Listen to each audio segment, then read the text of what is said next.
ಅವರೆಲ್ಲರ ಕೊಡುಗೆಯಿಂದ ಅವರೆಲ್ಲರ ಒಂದು ಸಹಕಾರದಿಂದ ನಮ್ಮ ಈ ಒಂದು ವ್ಯವಸ್ಥೆ ಅತ್ಯಂತ ವ್ಯವಸ್ಥಿತವಾಗಿ ನಡೀತಾ ಉಂಟು. ಅದೇ ರೀತಿ ಇವತ್ತು ನಮ್ಮೊಡನೆ ನ್ಯಾಪ್ಕಿನ್ ಬರ್ನರ್ ಹಸ್ತಾಂತರ ಮಾಡಲಿಕ್ಕಿರುವ ಶ್ರೀಮತಿ ಶಬಾನಾ ಅಂಜುಮ್ ಅವರು ಕ್ಷೇತ್ರ ಶಿಕ್ಷಣಾಧಿಕಾರಿಗಳು ಆಗಮಿಸಿದ್ದಾರೆ. ಅವರಿಗೂ ಸ್ವಾಗತವನ್ನು ಕೊಡ್ತಾ ಇದ್ದೇವೆ.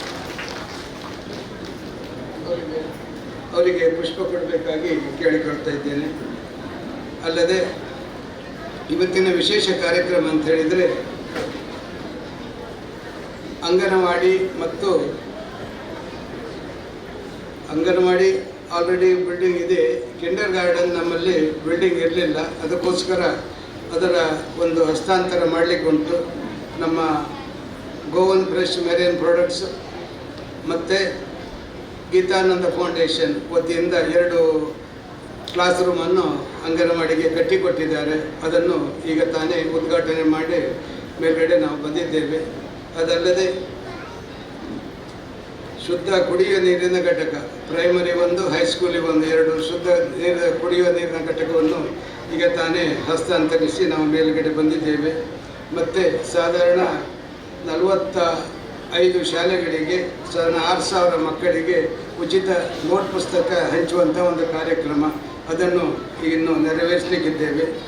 ಅದಲ್ಲದೆ ಸಮವಸ್ತ್ರ ವಿತರಣೆ, ಅದರಲ್ಲಿ ನಮ್ಮ PUCಯ ಎಲ್ಲ ಖರ್ಚು ವೆಚ್ಚಗಳನ್ನು, ಯಾಕಂತ ಹೇಳಿದರೆ ಈ ಭಾಗದಲ್ಲಿ ಅಂಗನವಾಡಿಯಿಂದ ಹಿಡಿದು ಕಾಲೇಜಿನವರಿಗೆ ಎಲ್ಲ ವ್ಯವಸ್ಥೆ ಇದ್ದಿತ್ತು, ಆದರೆ PUC ಇರಲಿಲ್ಲ. ಅದಕ್ಕೋಸ್ಕರ ನಮ್ಮ ಎಲ್ಲ ಅದರಲ್ಲಿಯೂ ಕೋಟ ಶ್ರೀನಿವಾಸ ಪೂಜಾರು ತುಂಬ ಪ್ರಯತ್ನಪಟ್ಟು ಬಂಟ್ವಾಳದಲ್ಲಿ ಬಂಟ್ವಾಳದ ಪಿಲಾತ್ಪಟ್ಟಿನಲ್ಲಿರುವ ಒಂದು PUC ಅಲ್ಲಿ ಕ್ಲೋಸ್ ಆಗಿತ್ತು. ಅದನ್ನು ಇಲ್ಲಿಗೆ ತರುವಲ್ಲಿ ಅವರು ತುಂಬ ಸಹಕಾರ ಮಾಡಿ ಖಂಡಿತ ಇಲ್ಲಿಗೆ PUC ಬರುವಂತಾಯಿತು. ಅದಲ್ಲದೆ ಎಲ್ಲ ನಮ್ಮ ಜನಪ್ರತಿನಿಧಿಗಳು ಸಹಕಾರದಿಂದ ಅದು ಭಾಳ ಒಳ್ಳೆಯ ರೀತಿಯಲ್ಲಿ ನಡೀತಾ ಇದೆ. ಖಂಡಿತ ಅದಕ್ಕೆ ಪ್ರತಿಯೊಂದು ಎಲ್ಲ ವ್ಯವಸ್ಥೆಯನ್ನು ಗೀತಾನಂದ ಫೌಂಡೇಶನ್ನಿಂದ ಮಾಡ್ತಾ ಇದೆ. ಮಕ್ಕಳಿಗೆ ಫೀಸು ಫ್ರೀ, ಯೂನಿಫಾರ್ಮ್ ಫ್ರೀ, ಮಧ್ಯಾಹ್ನ ಊಟ ಫ್ರೀ, ಕುಡಿಯುವ ನೀರು ಮತ್ತು ಎಲ್ಲ ವ್ಯವಸ್ಥೆಯನ್ನು ಫ್ರೀ ಮಾಡಿ ಭಾಳ ಒಂದು ಒಳ್ಳೆಯ ರೀತಿಯಲ್ಲಿ ಅದು ನಡೀತಾ ಇದೆ. ಖಂಡಿತ ಆ ಒಂದು ವ್ಯವಸ್ಥೆ ಅತ್ಯಂತ ವ್ಯವಸ್ಥಿತವಾಗಿ ಈ ವರ್ಷ ಫಸ್ಟ್ ಇಯರಿಗೆ 65 ಮಕ್ಕಳು ಇವಾಗಲೇ ಸೇರಿದ್ದಾರೆ, ಇನ್ನೂ ಸೇರಲಿಕ್ಕಿದ್ದಾರೆ. ಖಂಡಿತ ಅದೊಂದು ಭಾಳ ಸಂತೋಷದ ವಿಷಯ ಅಂತ ಹೇಳಲಿಕ್ಕೆ ಇಚ್ಛೆ ಪಡ್ತಾ ಇದ್ದೇನೆ. ಆ ಮಕ್ಕಳಿಗೆ ಸಮವಸ್ತ್ರ ವಿತರಣೆ ಮತ್ತು ವಿದ್ಯಾರ್ಥಿ ವೇತನ, ಯಾಕಂತ ಹೇಳಿದರೆ ಗೀತಾನಂದ ಫೌಂಡೇಶನ್ ವತಿಯಿಂದ ಬೇರೆ ಬೇರೆ ಕಾರ್ಯಕ್ರಮಗಳನ್ನು ನಾವು ಇಟ್ಕೊಂಡಿದ್ದೇವೆ ಇವತ್ತು. ಅದರಲ್ಲಿ ವಿದ್ಯಾರ್ಥಿ ವೇತನ ಮತ್ತು ಸ್ಯಾನಿಟರಿ ನ್ಯಾಪ್ಕಿನ್ ಅಂತೇಳಿದರೆ ನಮ್ಮ ಹೆಣ್ಣು ಮಕ್ಕಳೇ ಜಾಸ್ತಿ ಇರುವಂಥ ಶಾಲೆಯಲ್ಲಿ ಸ್ಯಾನಿಟರಿ ನ್ಯಾಪ್ಕಿನ್ ಬೇಕಾಗ್ತದೆ. ಅದು ಕಳೆದ ವರ್ಷ ಸಹ ಕೊಟ್ಟಿದ್ದೇವೆ, ಈ ವರ್ಷವೂ ಕೆಲವೊಂದನ್ನು ನಾವು ಹಸ್ತಾಂತರಿಸ್ತಾ ಇದ್ದೇವೆ. ಅದಲ್ಲದೆ ನಮ್ಮ ಸಮುದಾಯ ಆರೋಗ್ಯ ಕೇಂದ್ರಕ್ಕೆ ಒಂದು ಮಗು ಗರ್ಭದಲ್ಲಿರುವಾಗ ಮಗುವಿನ ಹಾರ್ಟ್ ಬೀಟ್ ನೋಡಲಿಕ್ಕೆ ಒಂದು ವ್ಯವಸ್ಥೆ ಆಗಬೇಕಂತೇಳಿ ನಮ್ಮ ಅಲ್ಲಿ ಡಾಕ್ಟ್ರ್ ಹೇಳಿದವಾಗ ಅದನ್ನು ನಮ್ಮ ಗೀತಾನಂದ ಫೌಂಡೇಶನ್ ವತಿಯಿಂದ 3 ಲಕ್ಷ ರೂಪಾಯಿ ವೆಚ್ಚದಲ್ಲಿ ಅದನ್ನು ಕೊಡ್ತಾ ಇದ್ದೇವೆ. ಅದಲ್ಲದೆ ಇದಕ್ಕೂ ಮೊದಲು ಸಹ ಒಂದು 25 ಲಕ್ಷ ರೂಪಾಯಿ ನಾವು ಗೀತಾನಂದ ಫೌಂಡೇಶನ್ ವತಿಯಿಂದ ಮಕ್ಕಳ ಹೆರಿಗೆ ವಿಭಾಗಕ್ಕಾಗಿ ಅಲ್ಲಿ ಸಮುದಾಯ ಆರೋಗ್ಯ ಭವನದಲ್ಲಿ ಖರ್ಚು ಮಾಡಿದ್ದೇವೆ. ಅದಕ್ಕೋಸ್ಕರ ಪ್ರತಿ ದಿವಸ ಬಿಡದೆ 3-4 ಹೆರಿಗೆ ಆಗ್ತಾ ಇರೋದು ಭಾಳ ಸಂತೋಷ ತರುವಂಥ ವಿಷಯ. ಅದಲ್ಲದೆ ಈ ವರ್ಷ ನಾವು ಮತ್ತು MLA ಅವರೆಲ್ಲ ಆ ದಿವಸ ಒಂದು ಮೀಟಿಂಗ್ ಮಾಡಿದವಾಗ ಅಲ್ಲಿ ಮಾಡಿ ಸೋರ್ತಾ ಇದೆ, ವ್ಯವಸ್ಥೆ ಇಲ್ಲ ಅಂತ ಹೇಳಿದರು. ಕಡೆಗೆ ಅದಕ್ಕೋಸ್ಕರ ಅವರ ಸೋರುವಿಕೆ ತಡಿಲಿಕ್ಕೋಸ್ಕರ ಅಲ್ಲಿ ಹಂಚೆಲ್ಲ ತೆಗೆದು ಬೇರೆ ಶೀಟ್ ಹಾಕಿ ಕೊಟ್ಟಿದ್ದೇವೆ. ಆಗ್ತಾ ಉಂಟು, ಒಂದು ಸ್ವಲ್ಪ ಕೆಲಸ ಬಾಕಿ ಉಂಟು, ಅದಕ್ಕೂ 1 ಲಕ್ಷ ಖರ್ಚಾಗ್ತದೆ. ಅದೆಲ್ಲ ಯಾಕಂತ ಹೇಳಿದರೆ ನಮ್ಮ ಊರಿಗೆ ಅನುಕೂಲ ಆಗುವಂಥ ಎಲ್ಲ ವ್ಯವಸ್ಥೆ ಅಲ್ಲಿ ನಮ್ಮ ಆಸ್ಪತ್ರೆಯಲ್ಲಿ ಉಂಟು. ಅದಕ್ಕೋಸ್ಕರ ಆ ರೀತಿಯಲ್ಲಿ ನಾವು ಮನಸ್ಸು ಮಾಡಿದ್ದೇವೆ. ಮತ್ತು ನಾವು ಮಾಮೂಲಿ ಪ್ರತಿ ವರ್ಷ ನಾವು ಒಂದು 10,000ಕ್ಕಿಂತ ಜಾಸ್ತಿ ಗಿಡವನ್ನು ಈ ಭಾಗದ ಎಲ್ಲ ಸಂಘ ಸಂಸ್ಥೆಗಳಿಗೆ ಕೊಡ್ತಾ ಇದ್ದೇವೆ. ಅದೇ ರೀತಿ ಇವತ್ತು ಸಹ ಹಂಚಲಿಕ್ಕೆ ನಾವು ವ್ಯವಸ್ಥೆ ಮಾಡಿಕೊಂಡಿದ್ದೇವೆ. ಹೆಚ್ಚಾಗಿ ನಮ್ಮ ಪಂಚವರ್ಣ ಯುವಕ ಮಂಡಲದವರು ನಮ್ಮ ಜೊತೆ ಯಾವಾಗಲೂ ಕೈ ಜೋಡಿಸ್ತಾ ಇದ್ದಾರೆ. ಅಲ್ಲದೆ ಎಲ್ಲ ಸಂಘ ಸಂಸ್ಥೆಗಳು ನಮ್ಮಿಂದ ಸಸಿ ತೆಗೆದುಕೊಂಡು ಹೋಗಿ ನೆಟ್ಟು ಅದು ಮಳೆಗಾಲದಲ್ಲಿ ನೀರು ಹಾಕುವ ವ್ಯವಸ್ಥೆ, ಮಳೆಗಾಲದಲ್ಲಿ ಅಲ್ಲ ವೈಶಾಖದಲ್ಲಿ ನೀರು ಹಾಕುವ ವ್ಯವಸ್ಥೆ ಸಹ ಭಾಳ ಒಳ್ಳೆಯ ರೀತಿಯಲ್ಲಿ ನಾವು ಮಾಡಿಕೊಂಡು ಬಂದಿದ್ದೇವೆ. ಮತ್ತು ಮಕ್ಕಳಿಗೆ ಪ್ರತಿಭಾ ಪುರಸ್ಕಾರ ಸಾಧಾರಣ ಹೈಸ್ಕೂಲಿನಲ್ಲಿ ಡಿಸ್ಟಿಂಕ್ಷನ್ ಬಂದವರಿಗೆ, ಪ್ರೈಮರಿಯಲ್ಲಿ ಡಿಸ್ಟಿಂಕ್ಷನ್ ಬಂದವರಿಗೆ, ಮತ್ತು ನಮ್ಮ ಶಾಲಾ ಅಧ್ಯಾಪಕ ವೃಂದದವರು ವಿಶಿಷ್ಟ ರೀತಿಯಲ್ಲಿ ತಮ್ಮ ಕಾರ್ಯಚಟುವಟಿಕೆಯಲ್ಲಿ ಭಾಗವಹಿಸಿದ ಇಬ್ಬರಿಗೆ ಸನ್ಮಾನ, ಈ ಎಲ್ಲ ಕಾರ್ಯಕ್ರಮಗಳನ್ನು ನಾವು ಇಟ್ಕೊಂಡಿದ್ದೇವೆ. ಖಂಡಿತ ಭಾಳ ಒಳ್ಳೆಯ ರೀತಿಯಲ್ಲಿ ನೀವೆಲ್ಲರೂ ಇದಕ್ಕೆ ಬಂದಿದ್ದೀರಿ. ಅದರಲ್ಲಿಯೂ ವಿಶೇಷವಾಗಿ ನಮ್ಮ ಎಲ್ಲ ಗೆಸ್ಟ್ಗಳು ಹೇಳಿದ ಸಮಯಕ್ಕೆ ಸರಿಯಾಗಿ ಬಂದಿದ್ದಾರೆ. ಎಲ್ರಿಗೂ ನಾನು ಜಾಸ್ತಿ ಮಾತನಾಡಲಿಕ್ಕೆ ಹೋಗೋದಿಲ್ಲ, ಯಾಕಂತ ಹೇಳಿದರೆ ಎಲ್ರಿಗೂ ಬೇರೆ ಬೇರೆ ಕಾರ್ಯಕ್ರಮಗಳಲ್ಲಿ ಬೇಗ ಬೇಗ ಹೋಗಲಿಕ್ಕುಂಟು. ಅದಕ್ಕೋಸ್ಕರ ಹೆಚ್ಚಾಗಿ ಆ ಕಾರ್ಯಕ್ರಮಗಳಿಗೆ ಜಾಸ್ತಿ ಮಹತ್ವ ಕೊಟ್ಟು ಈ ಒಂದು ಕಾರ್ಯಕ್ರಮ ಅತ್ಯಂತ ಯಶಸ್ವಿಯಾಗಿ ನಡೆಯಲಿ ಅಂತ ನಾವು ಆಸೆ ಪಡ್ತಾ ಇದ್ದೇವೆ. ಅಲ್ಲದೆ ಕಳೆದ ವರ್ಷ ನಮ್ಮ ಗೀತಾನಂದ ಫೌಂಡೇಶನ್ ವತಿಯಿಂದ ಒಟ್ಟಿಗೆ ವೈದ್ಯಕೀಯ ನೆರವು, ಶೈಕ್ಷಣಿಕ ನೆರವು, ಕ್ರೀಡಾ ಹಾಗೂ ಸಾಂಸ್ಕೃತಿಕ ಕಾರ್ಯಕ್ರಮ, ಅನಾಥಾಶ್ರಮ, ವೃದ್ಧಾಶ್ರಮ, ಪ್ರಾಣಿದಯ ಸಂಘ ಇದಕ್ಕೆ ಕೊಟ್ಟಂಥದ್ದು, ಮತ್ತು ಧಾರ್ಮಿಕ ಕಾರ್ಯಕ್ರಮಗಳಿಗೆ ಕೊಟ್ಟಂಥದ್ದು, ಮತ್ತು ಶಿಕ್ಷಣ ಸಂಸ್ಥೆಗಳಿಗೆ ಕೊಟ್ಟಂತಹ ನೆರವು, ಸ್ಥಳೀಯ ಸಂಸ್ಥೆಗಳಿಗೆ ನೆರವು ಕೊಟ್ಟದ್ದು, ಸಸಿ ವಿತರಣೆಗೆ, ಸಾರ್ವಜನಿಕ ಸಮುದಾಯ ಸೇವೆಯ ಸಹಾಯ, ಒಟ್ಟು 1,60,00,000 ರೂಪಾಯಿಯಷ್ಟು ನಮ್ಮ ಗೀತಾನಂದ ಫೌಂಡೇಶನ್ ವತಿಯಿಂದ ಕಳೆದ ವರ್ಷ ಖರ್ಚು ಮಾಡಿದ್ದೇವೆ ಅಂತ ಹೇಳಲಿಕ್ಕೆ ತುಂಬ ಸಂತೋಷ ಪಡ್ತಾ ಇದ್ದೇವೆ. ಅಲ್ಲದೆ ಈ ವರ್ಷ ಸಹ ಹಾಗೆ PUCಗೂ ನಮ್ಮ PUC ನಿರಂತರವಾಗಿ ನಡೀಬೇಕಾದ್ರೆ 5 ಲಕ್ಷ ಬೇಕಾಗ್ತದೆ ವರ್ಷಕ್ಕೆ. ಅದು ಗೀತಾನಂದ ಫೌಂಡೇಶನ್ನಿಂದೇ ನಡೀತಾ ಇದೆ. ಅಲ್ಲೇ ನಮ್ಮ ಫಸ್ಟ್ ಗ್ರೇಡ್ ಕಾಲೇಜಿಗೂ ಹಾಗೆ ಅಲ್ಲಿ ಬೇಕಾದ ಎಲ್ಲ ವ್ಯವಸ್ಥೆಯನ್ನು ನಾವು ಇಲ್ಲಿ ಗೀತಾನಂದ ಫೌಂಡೇಶನ್ ವತಿಯಿಂದ ಮಾಡ್ತಾ ಇದ್ದೇವೆ. ಅದಲ್ಲದೆ ಇವತ್ತು ಕುಡಿಯುವ ನೀರಿನ ಘಟಕ 3 ಉದ್ಘಾಟನೆ ಮಾಡಿದ್ದೇವೆ. ಅದಕ್ಕೂ 3 ಲಕ್ಷ ಖರ್ಚಾಗ್ತದೆ. ನೋಟ್ಬುಕ್ಕಿಗೆ ಭಾಳ ಉತ್ತಮ ಗುಣಮಟ್ಟದ ನೋಟ್ಬುಕ್ಕನ್ನು ಈ ವರ್ಷ ಸ್ಕೂಲ್ ಬುಕ್ ಕಂಪನಿಯಿಂದ ನಾವು ಪರ್ಚೇಸ್ ಮಾಡಿದ್ದೇವೆ. ಅದಕ್ಕೂ ಸಾಧಾರಣ 15 ಲಕ್ಷ ರೂಪಾಯಿ ನೋಟ್ಬುಕ್ ಆಗ್ತದೆ. ಮತ್ತು ಬೇರೆ ಬೇರೆ ಮನೆ ಕಟ್ಟಲಿಕ್ಕೆ 2 ಲಕ್ಷ ರೂಪಾಯಿ ಇವತ್ತು ಹಸ್ತಾಂತರ ಮಾಡಲಿಕ್ಕೆ ಉಂಟು ಒಟ್ಟಿಗೆ. ಮತ್ತು ಹೆಲ್ತಿಗೋಸ್ಕರ ಅರ್ಜಿ ಬಂದದ್ದು ನಿರಂತರವಾಗಿ ಪ್ರತಿ ದಿವಸ ನಡೀತಾ ಇದೆ ನಮ್ಮ ಆಫೀಸ್ನಲ್ಲಿ. ಆದರೂ ಸಹ ಇವತ್ತೊಂದು 3 ಲಕ್ಷ ರೂಪಾಯಿ ಹೆಲ್ತಿಗೆ ಮತ್ತು ಸ್ಕಾಲರ್ಶಿಪ್ಪಿಗೆ 5 ಲಕ್ಷ ಇವತ್ತು ಡಿಸ್ಟ್ರಿಬ್ಯೂಟ್ ಆಗ್ತಾ ಇದೆ. ಮತ್ತು ನಿಮ್ಮೆಲ್ಲರ ಒಂದು ಸಹಕಾರದಿಂದ ನಮ್ಮ ಕಂಪನಿಯ ಒಂದು ಹಿತದೃಷ್ಟಿಯಿಂದ ನೀವೆಲ್ಲರೂ ನಮ್ಮೊಡನೆ ಇದ್ದೀರಿ. ಖಂಡಿತ ಈ ಭಾಗದಲ್ಲಿ ಅದರಲ್ಲಿ ಸರ್ಕಾರಿ ಶಾಲೆಗಳಲ್ಲಿ ಎಷ್ಟೋ ಸರ್ಕಾರಿ ಶಾಲೆಗಳು ಬಂದು ಯಾವಾಗಲೂ ಕೇಳ್ತಾ ಇರ್ತಾರೆ ಏನಾದರೂ ಸಹಾಯ ಮಾಡಿ ಅಂತೇಳಿ. ನಮ್ಮಿಂದ ಸಾಧ್ಯವಾದಷ್ಟು ಇವಾಗ ಈ ಕೊರ್ಗಿ ಆ ಕಡೆಯಲ್ಲಿ ತುಂಬ ಶಾಲೆಗಳು ಬಂದು ಈ ವರ್ಷ ನೋಟ್ಬುಕ್ ಇರ್ಬೋದು, ಬೇರೆ ಬೇರೆ ಇದಕ್ಕೆ ಒಂದು ನಮ್ಮ ಹತ್ರ ಸಹಾಯ ಹಸ್ತ ಕೇಳ್ತಾ ಇದ್ದಾರೆ. ಅವರೆಲ್ಲರನ್ನು ಗಮನಿಸಿಕೊಂಡು ಇವತ್ತು 45 ಶಾಲೆಗಳಿಗೆ ನೋಟ್ ಪುಸ್ತಕ ಕೊಡ್ತಾ ಇದ್ದೇವೆ. ಖಂಡಿತ ಇದು ಒಂದು ಮನಸ್ಸಿಗೆ ಸಂತೋಷ ಕೊಡುವಂಥ ಅತ್ಯಂತ ಉತ್ತಮ ಕಾರ್ಯಕ್ರಮ ಅಂತ ಎಣಿಸ್ಕೊಂಡು ಈ ಕಾರ್ಯಕ್ರಮವನ್ನು ನಿರಂತರವಾಗಿ ಪ್ರತಿ ವರ್ಷ ಮಾಡ್ತಾ ಬಂದಿದ್ದೇವೆ. ಇವತ್ತು ಜೋರು ಮಳೆ ಇದ್ದರೂ ಸಹ ಈ ಕಾರ್ಯಕ್ರಮ ಮುಂದಾಗಬೇಕಂತೇಳಿ ತುಂಬ ಒತ್ತಡ ಬಂತು ನಮ್ಮ ಮೇಲೆ. ಆದರೂ ಸಹ ನಾವು ಇವತ್ತೇ ಮಾಡಿದ್ದು ಯಾಕಂತೇಳಿದರೆ ಸಕಾಲದಲ್ಲಿ ನೋಟ್ಬುಕ್ ಸಿಕ್ಕಿದರೆ ಮಕ್ಕಳಿಗೆ ವಿದ್ಯಾಭ್ಯಾಸಕ್ಕೆ ಅನುಕೂಲ ಆಗ್ತದೆ ಅಂತೇಳಿ ಒಂದೇ ಒಂದು ದೃಷ್ಟಿಯಿಂದ ಇವತ್ತೇ ಅದನ್ನು ಹಸ್ತಾಂತರಿಸಲಿಕ್ಕೆ ನಾವು ಮನಸ್ಸು ಮಾಡಿದ್ದೇವೆ. ಖಂಡಿತ ನೀವೆಲ್ಲ ಬಂದು ಈ ಒಂದು ಕಾರ್ಯಕ್ರಮವನ್ನು ಅತ್ಯಂತ ಚೆಂದ ಕಾಣಿಸಿದ್ದೀರಿ. ನಿಮ್ಮೆಲ್ಲರಿಗೂ ವಿಶೇಷ ಧನ್ಯವಾದಗಳು ಹೇಳಿ ಪ್ರತಿ ವರ್ಷದ ಆನಂದೋತ್ಸವ ಮರು ವರ್ಷದ ಆನಂದಕ್ಕೆ ಬುನಾದಿಯಾಗಲಿ, ಮತ್ತೊಂದಿಷ್ಟು ಜನರ ನಾಡಿನ ಪಾಲಿನ ತಿರುವಿಗೆ ಬೆಳಕಿನ ದಾರಿ ದೀಪವಾಗಲಿ ಎನ್ನುವ ಸದುದ್ದೇಶದಿಂದ ದೀಪವನ್ನ ಪ್ರಜ್ವಲಿಸಿ ಕಾರ್ಯಕ್ರಮವನ್ನ ಉದ್ಘಾಟಿಸಿದ್ದಾರೆ. G Shankar family trust Udupi ಇದರ ಪ್ರವರ್ತಕರಾಗಿರುವ ಶ್ರೀಯುತ ನಾಡೋಜ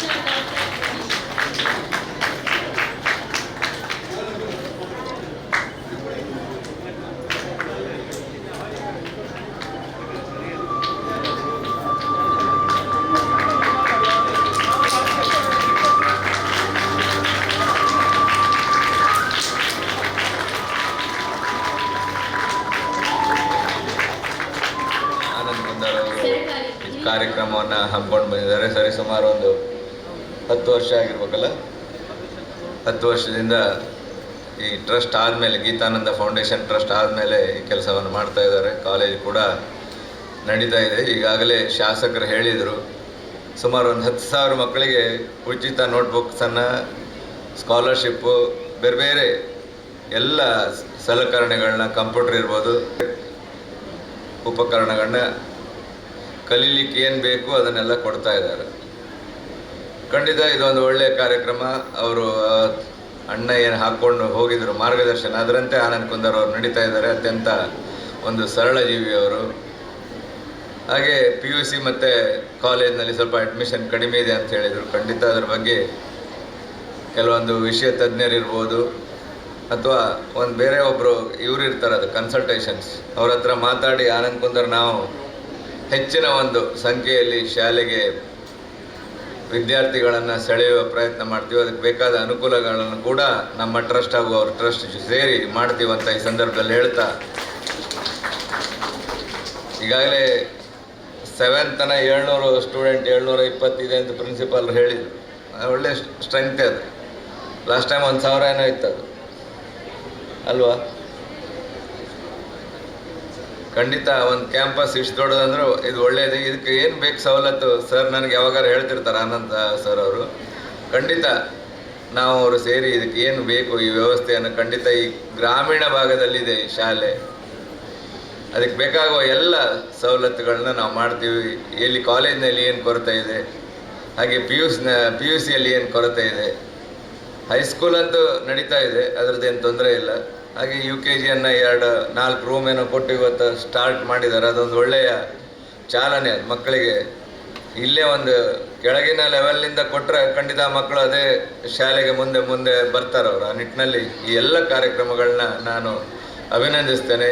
ಅವರಿಗೆ, ಅವ್ರ ಟ್ರಸ್ಟಿಗೆ, ಹಾಗೆ ಅವರ ಎಲ್ಲ ಕುಟುಂಬ ವರ್ಗದವರಿಗೆ ಇನ್ನೂ ಹೆಚ್ಚಿನ ಒಂದು ಸಹಾಯ ಸಮಾಜಕ್ಕೆ ಸಿಗಲಿ ಅಂತ ಹಾರೈಸಿ ನನ್ನ ಮಾತನ್ನು ಮುಗಿಸ್ತೇನೆ. ಆನಂದ್ ಕುಂದರ್ ಅವರಿಗೆಲ್ಲ ಚಾಕ್ಲೇಟನ್ನು ಕೊಡ್ತೇವೆ. ಯಾಕಂದರೆ ಪ್ರಥಮ ದಿವಸ ಅಂತೇಳಿ ಸಿಹಿ ತಿಂಡಿ ಹಂಚ್ತಾ ಇದ್ದರು. ಅದರೊಟ್ಟಿಗೆ ಇನ್ನೊಂದು ಮಾತನ್ನು ಹೇಳಿದರು, ಪ್ಲಾಸ್ಟಿಕ್ಕನ್ನು ಬಿಸಾಡಬೇಡಿ ಅಂತ. ಅದಕ್ಕಿಂತ ಒಳ್ಳೆಯ ಸಲಹೆ ಬೇರೆ ಯಾವುದೂ ಇಲ್ಲ ಅಂತ ನಾನಂತೂ ಭಾವಿಸ್ತೇನೆ. ನೀವು ಇದೇ ಕೆಲಸವನ್ನು ಶಾಲೆಯಲ್ಲಿ ಮಾತ್ರ ಅಲ್ಲ, ಮನೆಯಲ್ಲಿಯೂ ನಿಮ್ಮ ತಂದೆ ತಾಯಿಯರಿಗೂ ಹೇಳಬೇಕು. ಯಾಕಂದ್ರೆ ನಾವು ರಸ್ತೆಯಲ್ಲಿ ಹೋಗೋಗಿ ನೋಡ್ತೇವೆ, ಎರಡೂ ಬದಿಯಲ್ಲಿ ಕಸ ಬಿಸಾಡಿದಂಥದ್ದು ನೋಡ್ತಾ ಇದ್ದೇವೆ. ಸಮಾಜಕ್ಕೆ ಅತ್ಯಂತ ಕೆಟ್ಟ ಕೆಲಸ ಅಂತ ಹೇಳಿದರೆ ಕಸವನ್ನು ರಸ್ತೆಯಲ್ಲಿ ಮೇಲೆ ಬಿಸಾಡುವಂಥದ್ದು. ಅದನ್ನು ಮಾಡದಿದ್ದಂಗೆ ಮನೆಯಲ್ಲಿ ಶಿಕ್ಷಕರು ಶಾಲೆಯಲ್ಲಿ ಹೇಳ್ಕೊಡ್ಬೇಕು ಅವರಿಗೆ. ಮನೆಯಲ್ಲಿ ತಂದೆ ತಾಯಂದಿರು ಮತ್ತು ಮಕ್ಕಳು ಇದರ ಬಗ್ಗೆ ಚರ್ಚೆ ಮಾಡಿದರೆ ಪ್ರಾಯಶಃ ಊರನ್ನು ಸ್ವಚ್ಛವಾಗಿಡಲಿಕ್ಕೆ ಸಾಧ್ಯ ಆಗ್ತದೆ ಅನ್ನುವಂಥದ್ದು. ಯಾಕಂದರೆ ಇದು ಒಬ್ಬರಿಬ್ಬರಲ್ಲಿ ಆಗುವಂಥ ಕೆಲಸ ಅಲ್ಲ, ಇಡೀ ಊರಿನವ್ರು ಒಟ್ಟಾಗಬೇಕಾಗ್ತದೆ. ಇದು ಊರಿನ ಮತ್ತು ರಾಜ್ಯ ದೇಶದ ದೊಡ್ಡ ಸಮಸ್ಯೆ. ಇದು ಸ್ವಚ್ಛತೆ ಕಾಪಾಡುವಂಥದ್ದೇ ದೊಡ್ಡ ಸಮಸ್ಯೆ. ಅದೇ ಒಂದು ಪಾಠ ಆಗಬೇಕು ಎಜುಕೇಷನ್ನಲ್ಲಿ, ಶಿಕ್ಷಣದಲ್ಲಿ ಅದು ಒಂದು ಭಾಗ ಆಗಬೇಕು ಅಂತ ನಾನಂತೂ ಭಾವಿಸುವವನು. ಆನಂದ್ ಕುಂದರ್ ಅವರು ಪ್ರಾರಂಭ ಮಾಡಿದ್ದನ್ನು ನಾನು ಮುಂದುವರಿಸ್ಕೊಂಡು ಹೋದೆ. ಆದರೆ ಈ ಶಾಲೆಯಲ್ಲಿ ಪ್ರಾರಂಭದ ದಿನದಿಂದ ನಾನು, ಆನಂದ್ ಕುಂದರ್ ಅವರು, ಅದರೊಟ್ಟಿಗೆ ಜಿ ಶಂಕರ್ ಅವರು ಕೈ ಜೋಡಿಸಿದರು.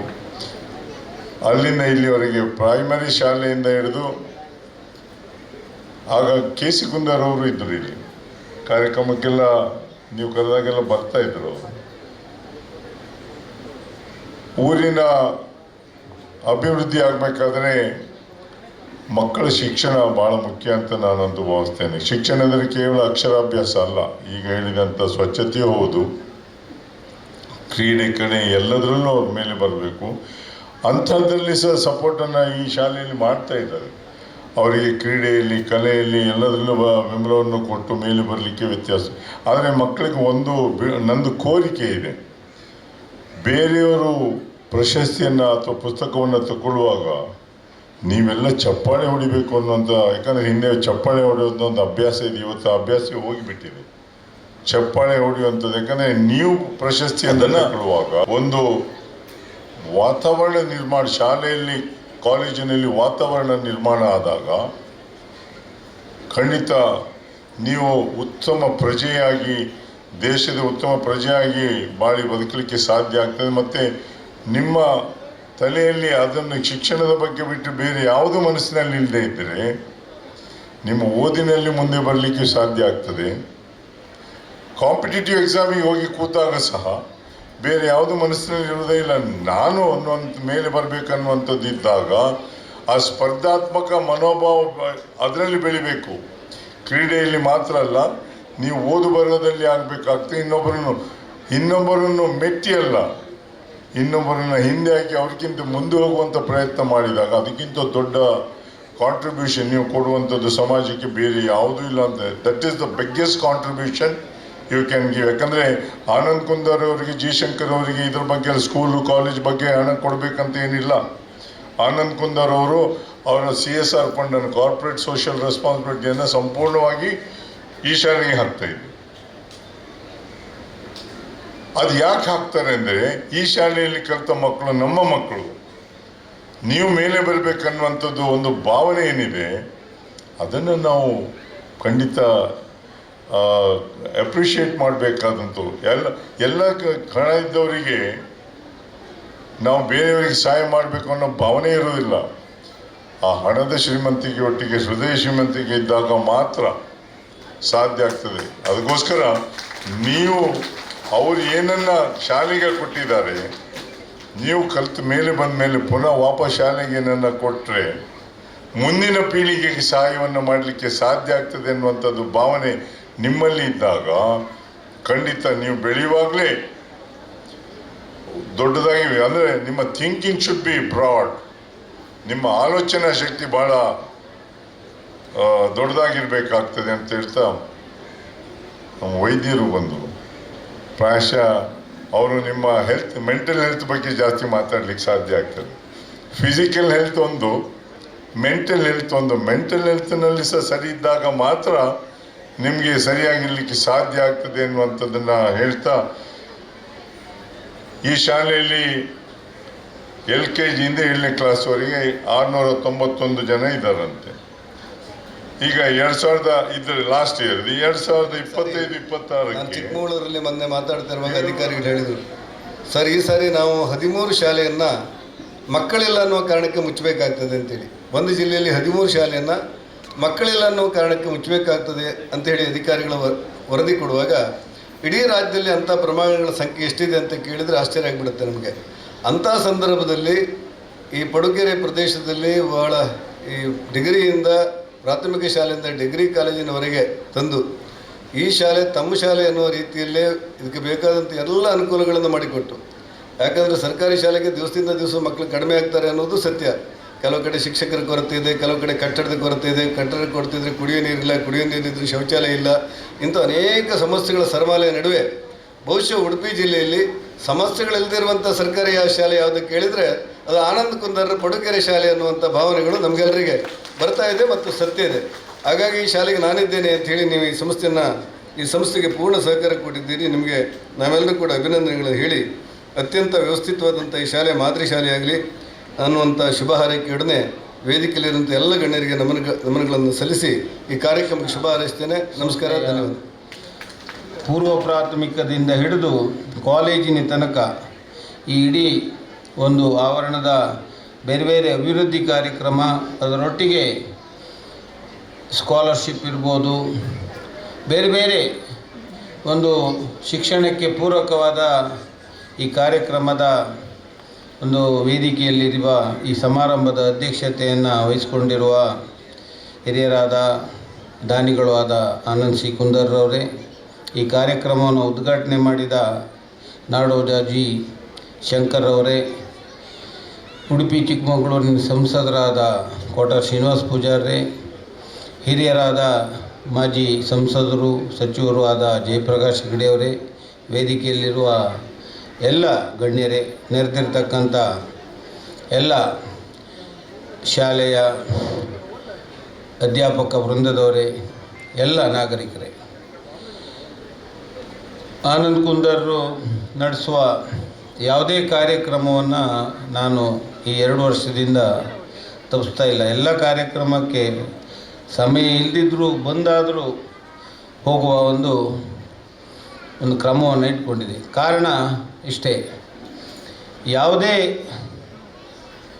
ಒಂದು ವ್ಯವಸ್ಥೆಯಲ್ಲಿ ತನ್ನನ್ನು ತಾನು ಸಂಪೂರ್ಣ ತೊಡಗಿಸಿಕೊಂಡು ಎಲ್ಲ ಕಾರ್ಯಕ್ರಮಗಳಿಗೂ ಈ ಸಾಂಸ್ಕೃತಿಕ ಇರ್ಬೋದು, ಧಾರ್ಮಿಕ ಇರ್ಬೋದು, ಶೈಕ್ಷಣಿಕ ಇರ್ಬೋದು, ಎಲ್ಲ ಒಂದು ವ್ಯವಸ್ಥೆಗೆ ಒಂದು ಕೊಡುಗೆಯನ್ನು ಕೊಡುವ ನಮ್ಮ ಆನಂದ್ ಕುಂದರ್ರವರ ಕಾರ್ಯಕ್ರಮ ನಿಜಕ್ಕೂ ಒಂದು ಅರ್ಥಪೂರ್ಣ. ಈ ಶಾಲೆ ಈ ಸಮುಚ್ಚಯ ಈ ಪೂರ್ವ ಅವರು ನಾನು ಬಂದು ಮಾತಾಡಿದಾಗ ಅವರು ಹೇಳಿದರು, ಅಂಗನವಾಡಿಯಿಂದ ನಾವು ಒಂದು ಬಲಪಡಿಸದೇ ಇದ್ದರೆ ಈ ಮಕ್ಕಳು ಈ ಸರ್ಕಾರಿ ವ್ಯವಸ್ಥೆಗೆ ಬರೋದು ತುಂಬ ಕಷ್ಟ. ಇಂದಿನ ಪೈಪೋಟಿ ಯುಗದಲ್ಲಿ ಖಾಸಗಿ ಇಂಗ್ಲೀಷ್ ಮೀಡಿಯಮ್ಮು ಇದೆಲ್ಲ ವ್ಯಾಮೋಹದಿಂದ ಸರ್ಕಾರಿ ವ್ಯವಸ್ಥೆಗೆ ಬರುವಂಥದ್ದು ಕಷ್ಟ. ಅದರಿಂದ ಇವತ್ತು ಅವರು ಅಂಗನವಾಡಿಯಿಂದ ಹಿಡಿದು ಕಾಲೇಜಿನ ತನಕ ಈ ಎಲ್ಲ ವ್ಯವಸ್ಥೆಗೆ ಏನೇನು ಮೂಲಭೂತ ಸೌಕರ್ಯ ಬೇಕು, ಸರ್ಕಾರದ ವ್ಯವಸ್ಥೆಯನ್ನು ನಂಬಿಕೊಳ್ಳದೆ ಎಲ್ಲ ವ್ಯವಸ್ಥೆಯನ್ನು ಈ ಶಿಕ್ಷಣ ಸಂಸ್ಥೆಗೆ ಅವ್ರು ಮಾಡಿಕೊಟ್ಟಿದ್ದಾರೆ. ನಿಜಕ್ಕೂ ಒಂದು ಶಾಸಕನಾಗಿ ಅವರಿಗೆ ನಾನು ಅಭಿನಂದನೆಯನ್ನು ಸಮರ್ಪಿಸ್ತೇನೆ. ಈ ಮಣೂರು ಪಡುಕೇರಿಯನ್ನು ನಾವು ಕಳೆದ ವರ್ಷ 2 ವರ್ಷದ ಹಿಂದೆ ಅವರು ಸರ್ಕಾರ KPSC ಶಾಲೆಯನ್ನು ಒಂದು ಮಂಜೂರು ಮಾಡ್ತೇವೆ ಅಂತೇಳಿ ಎಲ್ಲ ತೆಗೆದುಕೊಂಡರು. ಆವಾಗ ಪ್ರಥಮವಾಗಿ ನಾವು ಈ ಬ್ರಹ್ಮಾವರ ಕೋಟ ಹೋಬಳಿಯಲ್ಲಿ ನಮ್ಮ ವ್ಯಾಪ್ತಿಯಲ್ಲಿ ಇದೇ ಶಾಲೆಯನ್ನು ಸಿಲೆಕ್ಟ್ ಮಾಡಿ ಕಳಿಸಿದೆ. ಆದರೆ ಸರ್ಕಾರ ಇನ್ನೂ ಮಂಜೂರು ಮಾಡಲಿಲ್ಲ. ಮಂಜೂರು ಮಾಡೋ ಹಂತದಲ್ಲಿ ಮುಂದೆ ಇರ್ಬೋದು, KPS ಆಗ್ಬೋದು ಇದು. ಆದರೆ ನಾನು ನೋಡೋದು ಎಲಿಮೆಂಟ್ರಿ ತನಕ ಇಲ್ಲಿ ಒಳ್ಳೆ ದಾಖಲಾತಿ ಇರ್ತದೆ ಈ ವ್ಯವಸ್ಥೆಯಲ್ಲಿ. ಹೈಸ್ಕೂಲಿಗೆ ಸ್ವಲ್ಪ ಕಡಿಮೆ ಆಗ್ತದೆ, PUCಗೆ ತುಂಬ ಕಡಿಮೆ, ಕಾಲೇಜಿಗೆ ಒಂದು ಮಕ್ಕಳು ಬರುವುದಿಲ್ಲ ಇಲ್ಲಿಂದ ಹೆಚ್ಚು.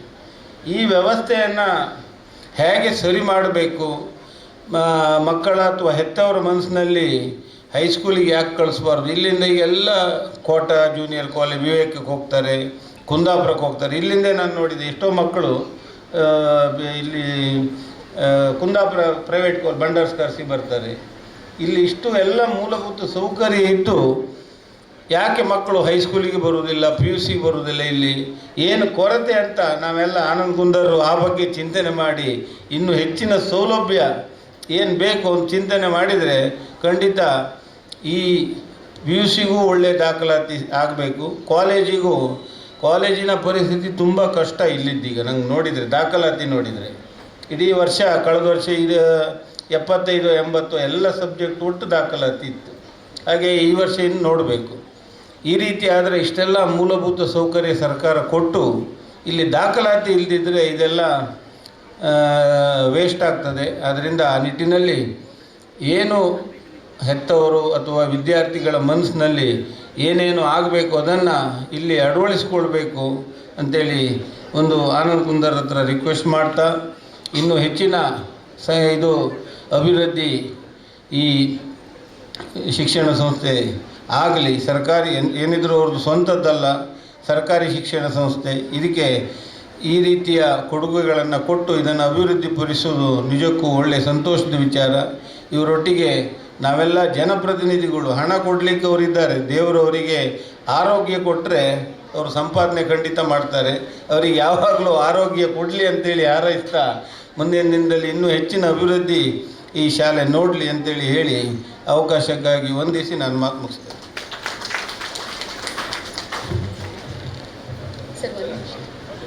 ಸರ್